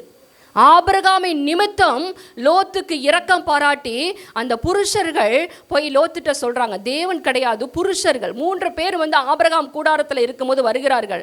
அதில் ஒருவர் ஆண்டவராக இயேசு கிறிஸ்து. ஆனால் லோத்து வீட்டுக்கு போனவர்கள் 2 பேரும் தூதர்கள் தான், இயேசு போகலை. போன 2 தூதர்கள் தான் இவனிடத்துல ஒரு காரியத்தை சொல்கிறாங்க. என்ன சொல்கிறாங்கன்னா, சோதோம் குமராவை தேவன் அழிக்க போகிறார், அதனால் நீயும் உன் குடும்பமும் இங்கேருந்து தப்பித்து ஓடி போயிருங்க, பின்னிட்டு பார்க்காதீங்க அப்படின்னு சொல்லிட்டு அந்த தூதன் சொல்லும் பொழுது அவன் சொல்கிற ஒரு காரியத்தை பாருங்களேன். எடுங்க ஆதியாகமம் 19வது அதிகாரம், ஆதியாகமம் 19வது அதிகாரம் அதனுடைய 15வது வசனத்தை வாசிங்க. கிழக்கு வெளுக்கும் போது லோத்தை நோக்கி, பட்டணத்திற்கு வரும் தண்டனையில் நீ அழியாத படிக்கு எழுந்து உன் மனைவியையும் அழைத்து கொண்டு போ என்று சொல்லி அவனை துரிதப்படுத்தி கொண்டிருக்கிறார்கள். எப்படியாவது போயிரு, இங்கே இருக்காத, இந்த இந்த பட்டணத்தை ஆண்டவர் அழிக்க போகிறார் என்று சொல்லும் பொழுது அவன் ஒரு காரியத்தை செய்கிறான். அடுத்து வாசிங்க. அவன் மேல் வைத்த இரக்கத்தினாலே, இதுதான் எனக்கு நான் இதை படிக்கும்போது ஒரு ட்ராமாட்டிக்கலாக அப்படியே நான் திங்க் பண்ணி பார்த்தேன். அந்த தூதர்கள் என்ன பண்ணுறாங்களாம், அங்கே லோத்தோட கை, அவன் மனைவியுடைய கை, அவனுடைய 2 குமாரத்திகளுடைய கை, 2 பேர் 3 எத்தனை பேர் 4 பேரோட கையை பிடிச்சிட்டு வெளியே இழுத்துட்டு போகிறாங்க. கொஞ்சம் கற்பனை பண்ணி பாருங்களேன். சொல்லிட்டாங்க, விட்டுட்டு போக வேண்டியதானே. திரும்பவும் இந்த தூதர்கள் அவனுடைய கையையும் அவனுடைய மனைவியுடைய கையையும் அவனுடைய பிள்ளைகளுடைய கையை பிடித்து இழுத்து கொண்டு வந்து பட்டணத்துக்கு வெளியே விடுவதற்கு முயற்சி செய்கிறார்கள். அதை கூட அவன் பாருங்களேன், திரும்ப என்ன சொல்லுகிறான் வாசிங்க. 17வது வசனம். விட்ட பின்பு உன் ஜீவன் தப்ப ஓடிப்போ, பின்னிட்டு பாராதே, எங்கும் நில்லாதே, நீ அழியாத படிக்கு மலைக்கு ஓடி போ என்றார். ஆனா திரும்ப லோத்து சொல்றார் பாருங்க அவரோட ஆலோசனை. அதற்கு லோத்து, அப்படி அல்ல ஆண்டவரே, கிருபை கிடைத்ததே, என் பிராணனை காக்க எனக்கு செய்த விளங்க பண்ணினி, மலைக்கு ஓடி போக என்னால் முடியாது. என்னவா, மலைக்கு ஓடி போக என்னால் முடியாது. அவ்வளோ ரிஸ்கெல்லாம் என்னால் என்ன பண்ண முடியாது, எடுக்க முடியாது. ஆண்டவர் அனுப்பியது ஆபிரகாமுடைய ஜெபத்தின் நிமித்தம் இவனை எப்படியாவது காப்பாற்றணும்னு நினச்சா இவர் ஒரு ஆலோசனை சொல்கிறார். நம்மளும் அப்படி தானே, தேவன்கிட்ட போய் நம்ம ஒரு ஆலோசனை சொல்லுவோம் புதுசாக. அவர் ஒரு ஆலோசனை வச்சுருப்பார், ஆனால் நம்ம ஒரு ஆலோசனையை போய் சொல்லுவோம். மலைக்கு ஓடி போயிரு, நிற்காத. இல்லை அவ்வளோ தூரம் பக்கத்தில் சோவாருங்கிற ஒரு ஊர் இருக்குது, நான் அங்கே போய்க்கிறேன். லோத்துவே, நீ சோவார் போவாத, போனின்னா உன் குடும்பம் அழிந்துடும், உன் குடும்பத்தை நீ இழப்பாய், உன் பிள்ளைகள் தகாத முறையில் உன்னோடு உறவு வைத்து 2 தேவன் அருவருக்கிற ஜாதிகளை பெற்றெடுப்பார்கள், போகாத. மனைவி பின்னிட்டு பார்த்து உப்பு தூணா போயிடுவா, போகாத. இல்லை, எனக்கு அதுதான் வேணும். இதுதான் சொன்னேன், பிடிச்ச முயலுக்கு 3 காலுன்னு நம்ம நிற்கவே கூடாது. முயலுக்கு எத்தனை காலுங்க? லேலூயா. ஆண்டவர் ஒரு காரியத்தை வச்சிருக்கும் பொழுது இதுதான் வேணும், இப்படி தான் இருப்பேன், இதுதான் செய்வேன், இதுதான் என்னுடைய ஆசை, இதுதான் என்னுடைய விருப்பம், இங்கே போய் தான் நான் அப்படி போய் ஜெகஜோதியாக வாழ போகிறேன், நோ, அழிஞ்சு போயிடுவோம். அதுக்கு தான் தேவன் தடுக்கிறார், சில காரியங்களை வேண்டாம் என்று சொல்லுகிறார், நம்முடைய நன்மைக்காக. எதுக்காகமா? நீ நன்றாக இருப்பதற்கு, உன் பிள்ளைகள் நன்றாக இருப்பதற்கு இந்த ஆண்டவர் சொல்ல. இதுக்கு தானே நான் சொல்கிறேன், வேறு எதுக்கு சொல்கிறேன்? நீ நல்லா இருக்கணுப்பா, உன் பிள்ளைகள் நல்லா இருக்கணுப்பா, என் சட்டத்துக்கு கீழ்ப்படைஞ்சிரு, நான் சொல்கிறத நீ அப்படியே செஞ்சிரு. ஹல்லேலூயா. நீ நன்றாக இருப்பதற்கு, உன் பிள்ளைகள் நன்றாக இருப்பதற்கு தான் நான் சொல்கிறேன், வேறு எந்த ஒரு ரீசனும் கிடையாது. ஹல்லேலூயா. ஆனால் அவன் அங்கே போனது நிமித்தம் நீங்கள் வீட்டில் போய் அந்த அதிகாரத்தை முழுவதும் வாசித்து பாருங்கள், என்னென்ன காரியங்கள் எல்லாம் நடக்கிறது என்று. அங்கே சோதோம் கொமோராவில் இருந்த ஜனங்கள் ஓரின சேர்க்கையின் பாவத்தை உடையவர்களாக இருந்தார்கள். அங்கே வந்து கதவை தட்டுகிறார்கள், நெருக்குகிறார்கள். உன்னிடத்தில் வந்து 2 தூதர்களை வெளியே விடு, நாங்கள் அவர்களோடு சேர வேண்டும், அவர்களோடு சயனிக்க வேண்டும் என்று சொல்லுகிறார்கள். அப்படியா இருந்த இடத்திலையும் லோத்துவை தேவன் காப்பாற்றுகிறார். அங்கே வெளியே நின்று தட்டுகிறவர்களுக்கு குருட்டாட்டத்தை பிடிக்க பண்ணுகிறார். தடவி பிடிச்சாலும் அந்த வீடை தேட முடியாத அளவுக்கு அவர்களுக்கு குருட்டாட்டத்தை உண்டாக்கி கொடுக்கிறார்.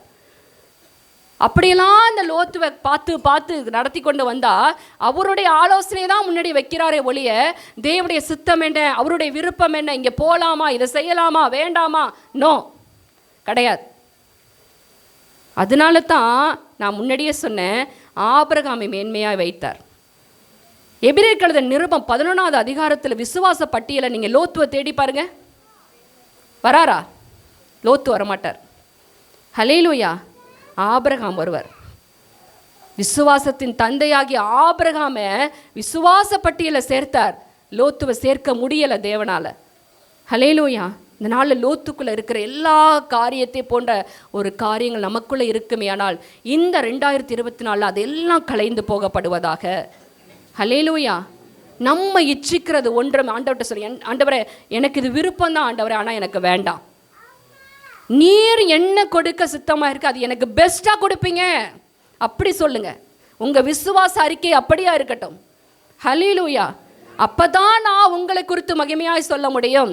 இது காரியம், இந்த காரியம் கர்த்தரால் வந்தது என்று அப்போ தான் சொல்ல முடியும். ஹல்லேலூயா. இல்லைன்னா சொல்ல முடியாது. அதுக்காகத்தான் சிலப்போ போட்டு வறுத்து எடுப்பார். நம்மளை கஷ்டமாக இருக்கும், வேதனையாக இருக்கும், கண்ணீராக இருக்கும், கொடுத்து என்ன அது பிள்ளை எதமா ஆசை காட்டி மோசம் போக்குற மாதிரிலாம் இருக்கும்.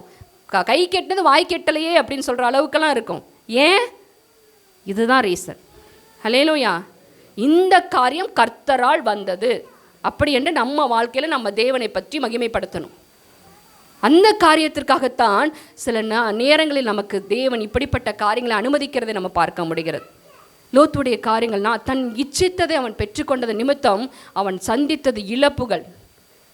அதனால தான் ஆண்டவர் எச்சரிக்கிறாரு, நீங்கள் பின்னிட்டு பார்த்தீங்கன்னா உப்பு தூணா போயிடுவீங்க. லோத்துவின் மனைவியை நினைத்து கொள்ளுங்கள், லோத்துவின் மனைவியை நினைத்து கொள்ளுங்கள் என்று ஏன் ஆண்டவர் சொல்கிறாரு? பில்லர் ஆஃப் சால்ட், உப்பு தூணா போயிட்டா. பிள்ளைகள் மலையில் போயிட்டு அவன் வீடெல்லாம் இழந்துட்டான். சோதம் குமரால் அவன் எதெல்லாம் ஏதேன் தோட்டத்தை போல இருந்துச்சுன்னு நினச்சி வந்து இருந்தானோ எல்லாம் இழந்த. இப்போ எங்கே குடியிருக்கிறான் தெரியுமா? மலையில் ஒரு சின்ன கெபிக்குள்ளே போய் தங்கியிருக்கிறாங்க. அந்த இடத்துல போய் தேவன் விரும்பாத காரியங்கள் நடக்கும்படியாய் கூட அவன் போடுற நிமித்தம் சில காரியங்களை இழந்து போகிறத நீங்கள் வீட்டில் போய் வாசிங்க. இந்த நாளில் கர்த்தர் சொல்லி கொண்டு இருக்கிற காரியம், நமக்குள்ளே தேவன் எதிர்பார்க்கிற இடத்துக்கு நாம் வருகிற பிள்ளைகளாக இருக்க வேண்டும். ஹல்லேலூயா. நமக்கு தராமல் யாருக்குங்க தரப்போகிறாரு? ஹல்லேலூயா. நாம் பிறக்கும் போதே நமக்கு இதெல்லாம் தேவை என்பதை தேவன் எழுதி வைத்து இருக்கிறார். அதைத்தான் நாம் பெற்றுக்கொள்ள வேண்டுமே ஒழிய தேவனுக்கு விருப்பமில்லாத, தேவனுக்கு சித்தமில்லாத, தேவன் வேண்டாத, தேவன் விரும்பாத காரியத்தை பெற்றுக்கொள்ள நாம் ஒரு நாளும் முயற்சி எடுக்க வேண்டிய அவசியமே இல்லை. அவசியம் கிடையாது. அதுக்கு என்ன நான் சொல்ல, என்னுடைய இதில் சொல்ல அவசியம் கிடையாது. நான் கத்தார் வரும்போது பெரிய கனவோட வந்தேன். MCA படிச்சிருக்கோம், பாஸ்டர் காட்டில் நல்ல சேலரி கிடைக்கும், அவர் டிப்ளமா, நம்ம MCA. ஹல்லேலூயா. HMCயில் போய் இன்டர்வியூலாம் அட்டன் பண்ணிட்டேன். HMC ஹாஸ்பிட்டலில் ஸ்டாட்டிஸ்டிக்கல் டிபார்ட்மெண்ட்டில் நல்ல பெரிய போஸ்ட்டு, நல்ல பெரிய போஸ்ட்டு. இப்போ இருந்தால் எப்படியும் 28 கொடுத்துருப்பாங்களாப்பா. சரி. ஆனால் ஆண்டவர் என்ன பண்ண, இது வரைக்கும் எனக்கு படத்தை கண்ணால் காட்டவே மாட்டார். பாஸ்ட் எங்கே போனாலும் கார்டு தான் கொடுப்பாங்க. ஹல்லேலூயா. அப்படிலாம் ஆண்டவர் நடத்துவாருங்க. நான் அந்த வேலைக்கு போயிருந்தா இங்கே நின்று உங்கள்கிட்ட பேசியிருக்க முடியாது. ஹல்லேலூயா. அவருக்கு நான் நின்றுருக்க முடியாது. அவருடைய சித்தத்தை பாருங்களேன், அவருடைய திட்டத்தை பாருங்களேன். அதை காட்டிலும் என்னை மகிழ்ச்சியாய், சந்தோஷமாய், சமாதானமாய் அவருடைய சமூகத்தில் வைத்து என்னை நடத்தி கொண்டிருக்கிறார். ஆமேன். கண்ணை காட்டி காட்டில் விட்ட மாதிரி தான் இருந்தது கத்தார் வந்து இறங்கும் போது. கத்தருடைய கிருபையில் 20 வருஷம் ஆகிட்டேன் நான் கத்தார் வந்து. இந்த 20 வருஷத்தில் கத்தரை நடத்தின பாதைகளில் நான் இந்து குடும்பத்திலேருந்து ரசிக்கப்பட்டு, கல்யாணத்து நிமித்தம் நான் ரசிக்கப்பட்டேன், ஞானஸ்தானம் எடுத்தேன். இந்த கத்தார் வந்து தான் என் ஆண்டவர் ரட்சிப்புக்குள்ளே நடத்தினார். என்னை ஊழியத்துல எல்லாம் ஆண்டவர் நடத்த எனக்கு ஒரு பாத்திரமாக இருந்தது பாஸ்டர் ஜார்ஜ். ஹல்லேலூயா. பாஸ்டர் ஜார்ஜ் மூலமாய் கர்த்தர் அநேக காரியங்களை எங்களை நடத்தினார், ஊழியத்தில் உருவாக்கினார். இன்றைக்கு நான் இந்த இடத்துல நிற்பதற்கு அவரும் ஒரு கருவியாக இருக்கிறார். ஹல்லேலூயா. அப்படியாய் தேவனுடைய சித்தம் திட்டம் நம்மை குறித்து வேறு மாதிரி இருக்கும். ஆனால் நம்முடைய திட்டங்கள் எப்படி இருக்கும்? இந்த உலகத்திற்குரிய சின்ன காரியங்களிலே நம்மளுடைய மைண்டை சுற்றி சுற்றி சுற்றி சுற்றி வருவோம். ஆனால் தேவன் நினைத்திருக்கிற நம்மை உன் நினைவுகள் என் நினைவுகள் அல்ல என்று தேவன் சொல்லுகிறார். ஆமே. வானத்துக்கு பூமி எவ்வளவு உயரமாய் இருக்கிறதோ அவ்வளவு உயரமாய் உன்னை குறித்த நினைவுகள் என்னிடத்துல இருக்குமா என்று சொல்றார். ஹல்லேலூயா. அவருடைய நினைவுகள் நம்மை குறித்து மேன்மையானது. நம்மை குறித்த நினைவுகள், நம்மை குறித்த காரியங்கள் தேவனுக்கு எப்போதுமே பெஸ்ட்டாக கொடுக்கணும்னு தான் நினச்சி பார்த்துட்டு இருப்பார். சின்ன சின்ன அல்பத்தனமான காரியங்களுக்காக நம்ம போய் தேவன்கிட்ட தொங்கிட்டு நிற்கக்கூடாது. ஆண்டவர் கொடுக்கக்கூடிய காரியத்தை பொறுமையாய் காத்திருந்து பெற்றுக்கொண்டு அதற்காக நாம் சாட்சியாய் வாழும்படியாய் கூட தேவனுடைய சமூகத்தில் நம்ம காத்திருக்கிற பிள்ளைகளாக இருக்க வேண்டும். ஆமென். அப்படி இருக்கிற பிள்ளைகளுடைய வாழ்க்கையில் கர்த்தர் மகிமையான காரியங்களை செய்து பெரிய காரியத்தில் தேவன் அவர் நம்மை உயர்த்தி பார்த்து அதில் அவர் மகிமைப்பட பெரிய காரியங்களை செய்வார். ஹல்லேலூயா. உபாகமம் 13:4 எடுத்து வாசிச்சுட்டு நாம் முடிக்கலாம். உபாகமம் 13:4 பின்பற்றி, இதெல்லாம் அண்டர்லைன் பண்ணிக்கோங்க. என்னென்ன செய்யணும்? முதலாவது பின்பற்றி, ரெண்டாவது அவருக்கு பயந்து, மூன்றாவது அவருடைய கற்பனைகளை கை கொண்டு, அவர் சத்தத்தை கேட்டு அவரை சேவித்து. ஆமென். இந்த 6 காரியத்தை வருகிற 2025 நீங்கள் ஒன்று ஒன்றா நிறைவேற்ற ஆரம்பிக்கணும். ஹல்லேலூயா. முதலாவது அவரை பின்பற்றுகிற பிள்ளைகளாய், எப்படி ஆபிரகாம் கர்த்தர் காட்டின வழியை பின்பற்றி நடந்து போனானோ, நமக்கு ஆண்டவர் அவருடைய அடிச்சுவடுகளை வைத்து விட்டு போயிருக்கிறார் என்று வேதம் சொல்லுகிறது. ஆண்டவராக இயேசு கிறிஸ்து நமக்காக அவருடைய அடிச்சுவடுகளை வைத்து விட்டு போயிருக்கிறார். அந்த அடிச்சுவடுகளை பின்பற்றி நடக்கிற பிள்ளைகளாய் நாம் இருக்க வேண்டும். ரெண்டாவது கர்த்தருக்கு பயந்து நடக்கிற பிள்ளைகளாய். பயந்து நடக்கிறது என்ன? தீமையை விட்டு விலகுவதே கர்த்தருக்கு பயப்படுகிற பயம். ஆமென். கர்த்தர் எதெல்லாம் பாவம் என்று நினைக்கிறாரோ, எதெல்லாம் நம்முடைய வாழ்க்கையில் கர்த்தருக்கு விரோதமான காரியங்களை நாம் செய்கிறோம் என்று நினைக்கிறோமோ, அந்த காரியத்தில் இது தேவனுக்கு பிரியமில்லாத காரியம் என்கிற தேவனை குறித்த பயம் நமக்குள்ளே இருக்க வேண்டும். ஹல்லேலூயா. மூன்றாவது நீங்கள் பார்க்கும் பொழுது, மூன்றாவது காரியம் என்ன? கை கொண்டு. நாம் எவ்வளோ வார்த்தைகளை கேட்கிறோம். உண்மையிலே நம்ம ரொம்ப ப்ரெஷியஸ். ஆண்டவர் ஒவ்வொரு நாளும் ஒவ்வொரு வாரமும், வாரத்தில் 3 நாட்கள் நாம் தேவ சமூகத்துக்கு கடந்து வருகிறோம். நாம் ஒன்றாகி கூடுகிறோம். தேவன் எவ்வளோ வார்த்தைகளை தேவன் நம்ம இடத்துல பேசுகிறார். அந்த வார்த்தைகள் எல்லாம் நீங்கள் எழுதி வைத்து நீங்கள் பார்த்தீர்கள் என்றால், நம்ம எல்லாவற்றையும் நம்ம பார்க்கும் பொழுது அது நம்மை உருவாக்கக்கூடிய வார்த்தைகளாகத்தானே இருக்கும். ஆமே. நம்மை உருவாக்கி சீர்படுத்தி ஸ்திரப்படுத்தி பலப்படுத்தி நிலைநிறுத்தி அவருக்கு முன்பாக ஒரு உத்தமமாய் நிற்கும்படியாகத்தான் அந்த வசனங்கள்லாம் இருக்கும். மற்றபடி நமக்கு இந்த உலகத்தின் காரியத்தை பேசிட்டு போயிடலாமே உங்களுக்கு, அது தேவனுடைய சித்தம் அல்ல. பரிபூர்ண ஆசீர்வாதத்தை கொடுக்க வேண்டும் என்பதுதான் தேவனுடைய சித்தமாக இருக்கிறது. பூமிக்குரிய ஆசீர்வாதத்தை நீங்கள் பெற்றுக்கொள்ளணும், பரலோகத்துக்குரிய ஆசீர்வாதத்தை நீங்கள் பெற்றுக்கொள்ளணும். அதனால தான் பரலோகத்துக்குரிய காரியத்தை அதிகமாக நம்முடைய வாழ்க்கையில் நடப்பிக்கும்படியாய் கூட தேவன் நம்மை கண்டிக்கிறார், நம்மை சிட்சிக்கிறார், நம்மை ஸ்திரப்படுத்த நினைக்கிறார். அவருடைய கையில் எடுத்து வணைய முற்படுகிறார். உடைத்து அந்த பாத்திரத்தை மீண்டும் அவர் விரும்புகிறவனமாய் உடைத்து வணைய முற்படுகிறார். ஏனென்றால் அந்த பாத்திரத்தில் அவர் மகிமைப்பட வேண்டும். ஹல்லேலூயா. அந்த பாத்திரத்தில் யார் மகிமைப்படணும்? தேவன் மகிமைப்பட வேண்டும். அதற்காகத்தான் இவ்வளோ காரியங்கள், இவ்வளோ ப்ராசஸ், நமக்கு எவ்வளோ ஊழியம் செய்கிறார் ஆண்டவர். நமக்கு எவ்வளோ ஊழியம் செய்து கொண்டே இருக்கிறார். பரலோகத்தில் பிதாவின் வலது பாரசத்தில் அவர் இப்போ போய் உட்கார்ந்திருந்தாலும் உங்களுக்காகவும் எனக்காகவும் அவர் ஊழியம் செய்து கொண்டே தாங்க இருக்கிறாரு. ஹல்லேலூயா. ஒவ்வொரு நாளும் காலையில் எழுந்திரிச்சு நம்ம தேவ சமூகத்துக்கு போகும்போது நமக்கு என்ன அவர் கொடுக்கணும்? ஒவ்வொரு நாளும் அதிகாலை தேவ சமூகத்தை நம்ம போகும்போது தேவன் நமக்கு என்ன கொடுக்கணும்? கிருபையை கொடுக்கணும். அது ஒரு ஊழியம் தானே. ஒவ்வொருத்தரையா பார்த்து உங்களுக்கு இந்த கிருபை, இவங்களுக்கு இந்த கிருபை, இந்த கிருபைன்னு சொல்லி கொடுக்கணுமா இல்லையா? அது ஒரு ஊழியமா இல்லையா? ஆண்டவர் அந்த ஊழியத்தை செய்து கொண்டிருக்கிறார். அல்ல, அந்த கிருபையும் எங்கேருந்து வரும் தெரியுமா? அவருடைய கண்களிலிருந்து கடந்து வருகிற கிருபையை நமக்கு கொடுக்கும்படியாக. அதனால தான் நீதிமன்றம் சொல்றாரு, என்னை நோக்கி யாரெல்லாம் பார்க்குறாங்க, அதிகாலையில் என்னை தேடுகிறவர்கள் என்னை கண்டடைவார்கள். அல்லேலூயா. என்னை கண்டடையும் பொழுது என் கண்களின் கிருபை, என் முகத்தின் ரட்சிப்பு, என் முகத்தின் வெளிச்சத்தை அவன் மேலே வீச பண்ணிடுவேன். அவனை இந்த பூமிக்கு வெளிச்சமாக வச்சிருவேன். மனுஷ நற்கரைகளை கண்டு பரலோகத்தில் இருக்கிற தேவனுடைய நாமத்தை மகிமைப்படுத்தும்படிக்கு அவருடைய வெளிச்சம் எப்போதும் நம்ம மேலே வீசும்படியாய் கூட என்னை நோக்கி பார் என்று தேவன் சொல்லுகிறார். அல்லேலூயா. இப்படிப்பட்ட கிருபைகளை தேவன் நமக்கு வைத்து நமக்கு ஊழியம் செய்து கொண்டிருக்கிறார். அதை நாம் அள்ளல் தட்டக்கூடாது, அசட்டை பண்ணக்கூடாது. அதை நாம் என்ன பண்ணக்கூடாது, மாயையான காரியங்களுக்கு நாம் அதை செலவழித்து விடக்கூடாது. ஆமென். பொய்யான மாயைகளை பின்பற்றி கர்த்தர் தமக்கு கொடுக்கிற கிருபையை போக்கடிக்கிறார்கள் என்று வேதம் சொல்லுகிறது. பொய்யான மாயைகளை பின்பற்றி எல்லாம் வேனிட்டி என்று சொல்லப்பட்டிருக்கிறது. அங்கே சாலமோன் சொல்றான், வேனிட்டி எல்லாமே மாயை, பூமிக்கு கீழே நான் கண்ட காரியங்கள் எல்லாம் மாயையாக இருக்கிறது என்று சொல்லுகிறான். அப்படிப்பட்ட காரியத்திற்கு தேவன் கொடுக்கிற கிருபையை நாம் போக்கடித்து விடாதபடிக்கு நம்மை காத்து கொள்ள வேண்டும். ஹல்லேலூயா.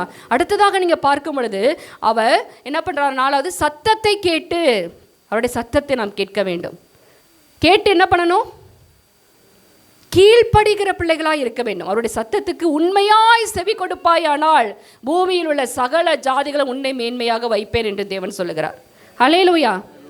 நீங்கள் கொஞ்சம் பாருங்களேன், உங்கள் வீட்டிலே உங்களை உயர்த்தி வச்சிருக்கிறாரா, உங்கள் கூட பிறந்தவங்களை உயர்த்தி வச்சிருக்கிறாரா? சொல்லுங்கள், யாரெல்லாம் அப்படி சொல்ல முடியும்? என்ன ஆண்டவர் எங்கள் வீட்டில் எல்லார காட்டிலையும் நான் உயர்த்தி வச்சிருக்கிறாங்க சொல்கிறவங்க மாத்திரம் கையை தூக்குங்க. நான் தூக்குவேன்ப்பா. ஹல்லேலூயா. கர்த்தரை அவ்வளவாய் மேன்மையாய் வைத்திருக்கிறார். எல்லா புகழும் அவருக்கே. ஆமென். அவ்வளவாய் நம்மை எல்லாரிடத்துல பிரித்து வச்சு நம்மை ஆசீர்வதிக்கிறாருங்க. நம்ம மேலே வச்சிருக்கிற ஆசைப்படுறார் கர்த்தர். அடுத்ததாக பார்க்கவும் அவரை சேவித்து ஒவ்வொரு நாளும் அவரை துதித்து ஆராதித்து அவரை மகிமைப்படுத்துகிற பிள்ளைகளாய் நாம் இருக்க வேண்டும். கடைசியாக அவரை பற்றி கொண்டிருக்க வேண்டும். Always depending God. எப்போ பார்த்தாலும் நாம் தேவனையே சார்ந்திருக்கிற பிள்ளைகளாக இருக்க வேண்டும். தேவனையே சார்ந்து பற்றி கொண்டு நடக்கிற பிள்ளைகளாக நாம் இருக்க வேண்டும். அப்படியா இருக்கும் பொழுது கர்த்தர் சொல்லுகிறார், பூமியில் உள்ள சகல ஜாதிகளை உன்னை மேன்மையாக வைப்பேன், புகழ்ச்சியிலும் கீர்த்தியிலும் மகிமையிலும் உன்னை சிறந்திருக்க பண்ணுவேன் என்று தேவன் சொல்லுகிறார். ஹல்லேலூயா. எல்லாரை பார்க்கலும் உன் பேரை நான் பெருமைப்படுத்துவேன் என்று சொல்லுகிறார். எல்லாரும் எழுந்து நிற்கலாம். கர்த்தருடைய சமூகத்தில் நம்ம இந்த வார்த்தைக்கு நம்ம கீழ்ப்படிய நம்ம ஒப்பு கொடுப்போம். கர்த்தாவே, நீர் சொல்லியிருக்கிறீரப்பா, பூமியில் உள்ள சகல ஜாதிகளிலும் நான் உன்னை மேன்மையாக வைப்பேன் என்று சொல்லியிருக்கீங்க ஆண்டவரே. பூமியில் உள்ள சகல ஜாதிகளில் உன்னை புகழ்ச்சியிலும் கீர்த்தியிலும் மகிமையிலும் சிறந்திருக்க பண்ணுவேன் என்று சொல்லி கொண்டிருக்கீங்க ஆண்டவரே. அப்பா, எங்களுக்குள்ள ஆபிரகாமுக்குள்ள இருந்த அந்த உண்மை இந்த நாட்கள் எங்களுக்குள்ள வரட்டும் ஆண்டவரே. அவனுக்குள்ள இருந்த அந்த விசுவாசம் எங்களுக்குள்ள வரட்டும் ஆண்டவரே. அவனுக்குள்ள இருந்த அந்த கீழ்ப்படிதல் எங்களுக்குள்ள வரட்டும் ஆண்டவரே. அவன் கர்த்தருடைய சித்தத்தின்படியாய் நடந்து கடந்து சென்றது எங்களுக்குள்ளே கடந்து வரட்டும் ஆண்டவரே. அவன் தான் இச்சித்ததை எதையே பெற்றுக்கொள்ள விரும்பவே இல்லைப்பா. எல்லாவற்றிலும் தேவனுடைய சித்தத்தை தான் செய்ய ஆசைப்பட்டான் ஆண்டவரே. அப்பா, அந்த நாளில் நாங்களும் ஒவ்வொரு நாளும் உடைய பாதத்தில் கடந்து வருகிறோம். அனுதினமும் ஆமென். ஒவ்வொரு நாளும் நீர் நடத்துகிற பாதையில் நாங்கள் நடக்கணும் ஆண்டவரே. அனுதினமும் உங்களுடைய சத்தத்தை கேட்டு அனுதினமும் உங்களுடைய பாதையில் நாங்கள் நடந்து உங்களுடைய சித்தப்படியாய் கூட வாழ எங்களை ஒப்பு கொடுக்குறோம் என்று சொல்லி ஒரு நிமிடம் கண்களை உடைய எல்லாரும் கொஞ்சம் நேரம் துதிக்கலாமா தேவனை. இந்த கடைசி நாட்களை வந்து நிற்கிறோம். இந்த 2024 நாம் கடைசி நாட்களை வந்து ஒருவேளை இதுவரைக்கும் அந்த விசுவாசம் எனக்குள்ள இல்லை, இந்த உண்மைத்தன்மை எனக்குள்ள இல்லை, கீழ்ப்படுதல் இல்லை அப்படின்னு உங்கள் இருதயத்துக்கு உங்களை பற்றி தெரியும். அதனால் ஒரு நிமிஷம் தேவனிடத்தை சொல்லுங்கள், ஆண்டவரே, வருகிற ஆண்டில் ஆபிரகாமை போல நான் எல்லா காரியத்திலும் உத்தமமாய் நடக்க என்னை ஒப்பு கொடுக்கிறேன் என்று சொல்லி பாருங்கள். அதனால தான் திரும்ப திரும்ப ஆபிரகாம்கிட்ட தேவன் சொல்லுகிறார், நீ எனக்கு முன்பாக உத்தமமாய் நடந்து கொண்டு இரு என்று சொல்லுகிறார். ஹல்லேலூயா. அந்த நாளிலும் தேவனுக்கு முன்பாக நான் உத்தமமாய் நடக்கிற பிள்ளைகளாய் நாம் காணப்படுவோம். எல்லாரும் இந்த பாடலை ஜெப சிந்தையோடு இருந்து பாடி தேவனுடைய நாமத்துக்கு மகிமை சேர்க்கும் வண்ணமாய் நம்மை அர்ப்பணிக்கும் வண்ணமாய் இந்த பாடலை பாடலாம். வளர்ந்திடவே அனுக்கிரகம் தர வேண்டுமே.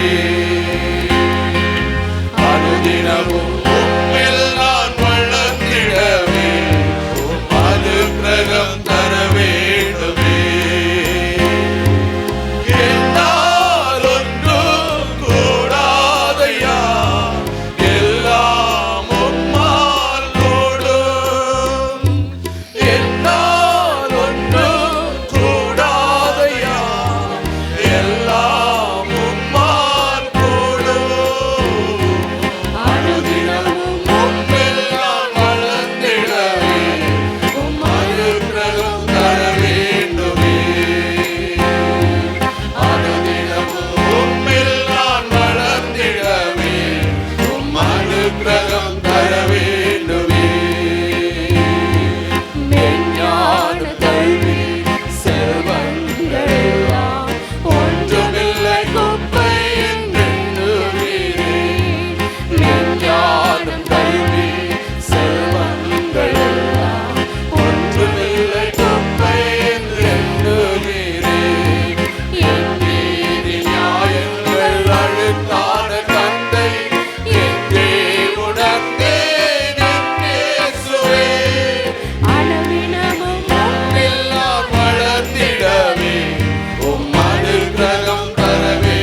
அப்பா. நன்றியோடு மே துதிக்கிறோம் ஆண்டவரே. கேட்ட வார்த்தைக்கு ஆண்டவரே எங்களையும் சமூகத்தில் ஒப்பு கொடுத்து செபிக்கிறோம். எங்களை முன்குறித்த நல்ல தேவன் ஆண்டவரே, எல்லாவித ஆண்டவரே பரிபூர்ண ஆசீர்வாதத்துக்கு ஆண்டவரே எங்களை முன்குறித்து ஒவ்வொரு நாளும் ஆண்டவரே உம்முடைய பாதையில் எங்களை நடத்துகிற தயவுக்காக நன்றி ராஜா. ஆண்டவரே நன்றியோடு மே துதிக்கிறோம். வரக்கூடிய 2025 ஆண்டில் ஆண்டவரே ஒவ்வொரு பிள்ளைகளோட வாழ்க்கையிலும் ஒரு பரிபூர்ணமான ஆசீர்வாத நன்மைகள் ஆண்டவரே உண்டாகும்படியாக செபிக்கிறோம் ஆண்டவரே. எல்லாவித ஆண்டவரே ஆவிக்குரிய வாழ்க்கையிலும் ஆவிக்குரிய ஆசீர்வாதத்திலும் ஆண்டவரே உலக பிரகாரமான ஆசீர்வாதத்திலும் கர்த்தரை ஆசீர்வதித்து ஒவ்வொரு பிள்ளைகளையும் ஆண்டவரே நீங்க மேன்மைப்படுத்தப்படுற தயவுக்காக ஆண்டவரே உம்மை நன்றியோடு மே துதிக்கிறோம் ஆண்டவரே. கீர்த்தியும் புகழ்ச்சியுமாய் வைத்து ஆண்டவரே ஒவ்வொரு பிள்ளைகளுடைய பேரையும் குடும்பத்தையும் ஆண்டவரே நீ மேன்மைப்படுத்தப்படுற தயவுக்காக நன்றி ராஜா. வார்த்தைக்காக மே நன்றியோடு மே துதிக்கிறோம்.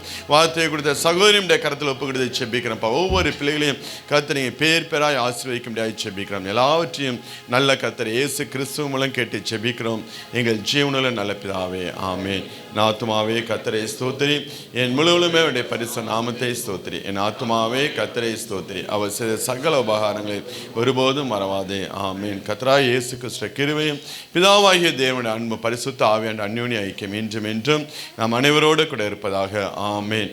ஹல்லேலூயா, ஹல்லேலூயா, ஹல்லேலூயா. கர்த்தர் உங்களை ஆசீர்வதிப்பார்.